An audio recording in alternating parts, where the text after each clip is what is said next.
practice of counterfeiting money, or producing currency without official sanction by the government or other authorities, is nearly as old as the concept of money itself. As long as there has been money, there have been men and women attempting to make their own. Because of this, there is clearly an economic as well as social effect on the world. But many people may wonder what exactly the effect of counterfeit money has on their lives, both on the microeconomic and macroeconomic scale. In order to fully understand how this form of crime changes the daily life of the general populace, a further look into the history as well as the process of counterfeiting will be beneficial.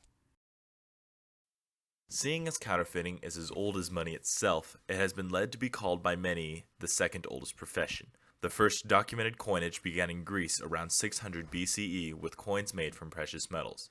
The existence of counterfeiting money minted in precious metals can confuse some people due to the fact that the money was often based upon the value of the metal it was stamped upon. However, the counterfeit coins were not always made from precious metals, rather from lesser valued metals such as iron, plated in more valuable substances like silver or gold.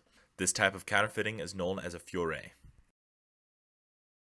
The utilization of metal coins is by far the oldest form of currency and is still in use today. Paper money too has existed for hundreds of years and is equally susceptible to counterfeiting, even more so in the age of inkjet printers and high-resolution scanners.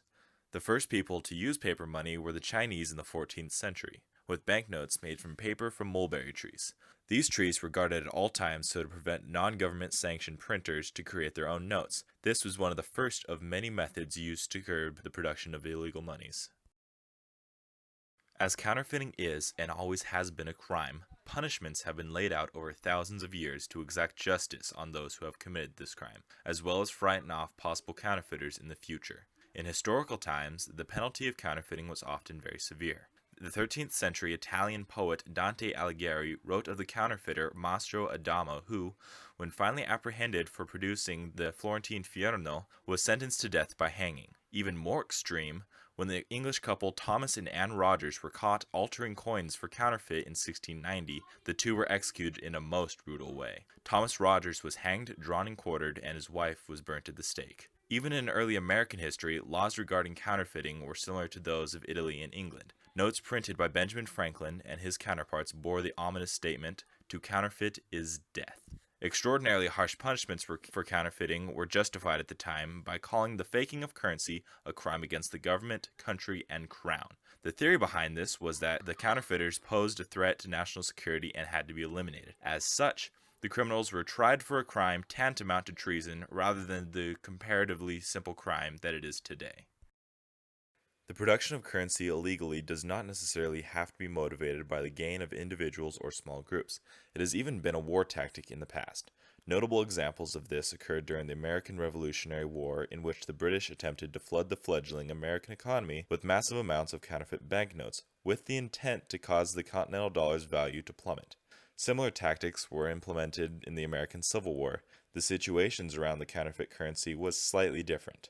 At the time, the Confederacy had limited access to high-quality printing presses to mint their dollars, whereas the Union, being a much more industrialized area of the nation, had access to some of the best printing presses in the world. As such, the counterfeit currency that came out of the Union was actually of much higher quality than the legitimate notes printed in the Confederacy. Although it did devalue the Confederate dollar, the counterfeit currency is now a collector's item and worth more than the real ones.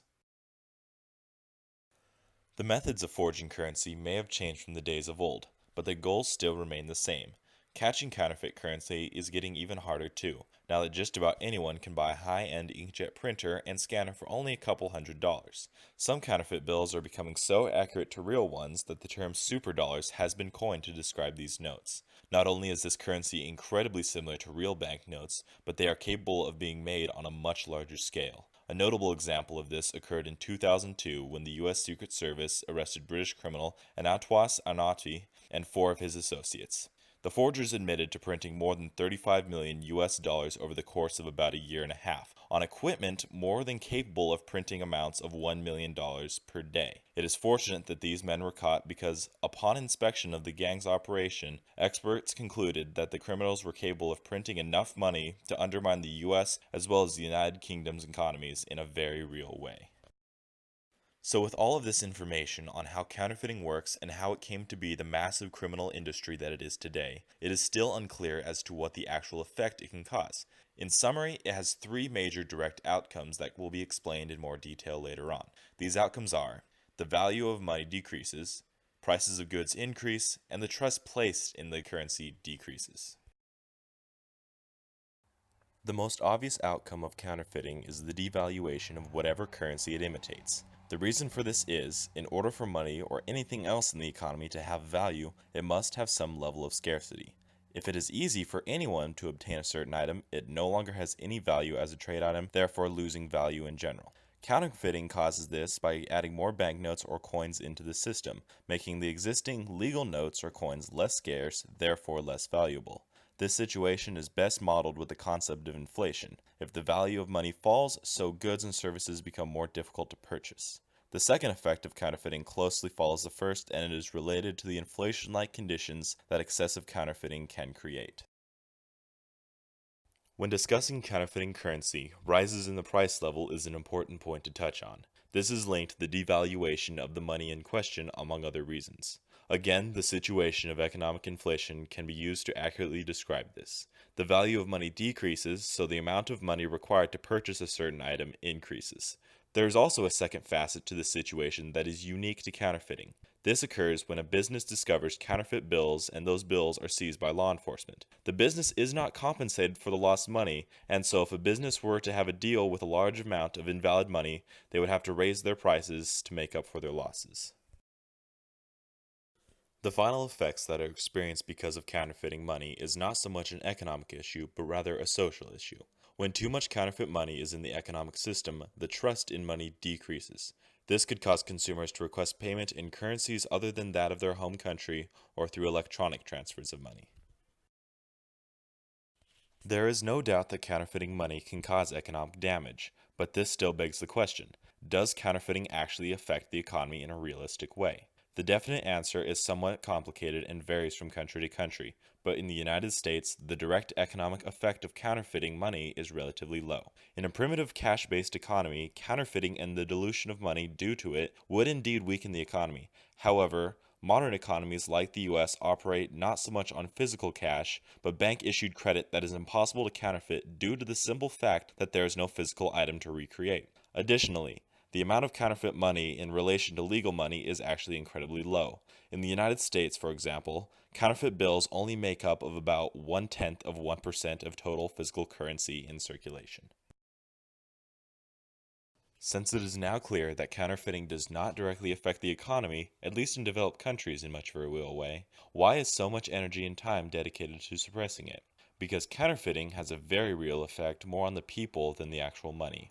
As stated before, when people see that there is too much illegitimate money in their system, they lose faith in their own dollar and seek to pay for their goods or to be paid in currency other than their own.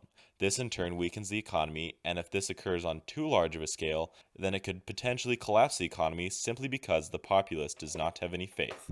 It is this possibility, not the direct effects of counterfeiting, that banks and governments are afraid and do whatever they can to suppress counterfeiting. For as long as there has been counterfeiting, legitimate money producers have been trying to make their money harder to duplicate. Usually, this involves design changes, making the banknotes more intricate or requiring them to be made from materials that are difficult for the average counterfeiter to make or acquire. Money printed for United States currency, for example, is not made on paper entirely comprised of wood pulp, but rather a mix of linen and wood pulp. Other security measures include three-dimensional security ribbons, microprinting, and color-shifting ink. Counterfeiting is definitely a real problem both in the United States economy and in the world economy as a whole. If left unchecked, it can cause damage that exceeds the devaluation of money. It can lead to mass panic from loss of faith in money and even collapse the entire economy. Fortunately for producers and consumers alike, the best and the brightest in banking and government institutions are doing their best to keep this issue at bay, and so far, this battle is a winning one for the general populace.